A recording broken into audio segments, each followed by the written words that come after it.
Everyone, आज इस video में हम बात करेंगे about symmetry of flowers. Now class 11th chapter 5 तुम्हारी किताब एनसीईआरटी में it is given as morphology of flowering plants. उसी में एक छोटा सा टॉपिक है सिमेट्री ऑफ फ्लावर्स। देखो, जैसा हम जानते हैं कि there are 3 types of symmetry which exist in flowers. तो बेसिकली कई बार तुम देखोगे प्रीवियस ईयर्स एग्जामिनेशन में क्वेश्चंस पूछे गए हैं कि कौन से फ्लावर में किस टाइप की सिमेट्री होती है। तो आपको एक्चुअली इस टॉपिक में एग्जाम्पल्स ही याद करने हैं। तो एग्जाम्पल के बेसिस पे कई क्वेश्चंस पूछे गए हैं। तो हम इस वीडियो के थ्रू कोशिश करेंगे कि अभी के अभी हमें सारे एग्जाम्पल्स याद हो जाए कि कौन सा flower bears which kinds of symmetry। तो हम स्टार्ट करते हैं ज़ाइगोमॉर्फिक सिमेट्री से।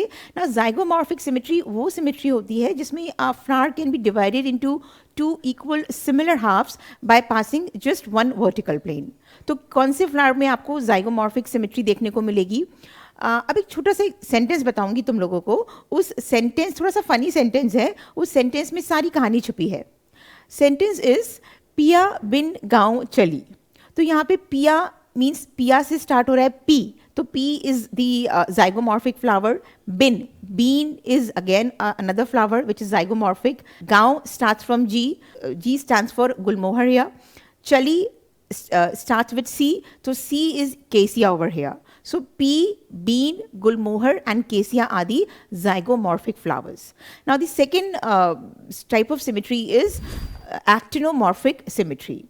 Actinomorphic symmetry वो symmetry होती है in which a flower can be divided into 2 equal radial halves by passing any radial plane through its central axis. तो कौन से flower में तुम्हें actinomorphic symmetry देखने को मिलेगी? Again a simple sentence। मान लेते हैं आज चीफ मिनिस्टर का दिन है, CM डे। तो here C stands for chilli, M stands for mustard, day DAY, D stands for datura, A is for actinomorphic flowers. तुम्हें इस सेंटेंस से ये भी पता चल जाएगा कि एक्चुअली ये सारे एग्जाम्पल्स किसके हैं? एक्टिनोमॉर्फिक फ्लावर्स के।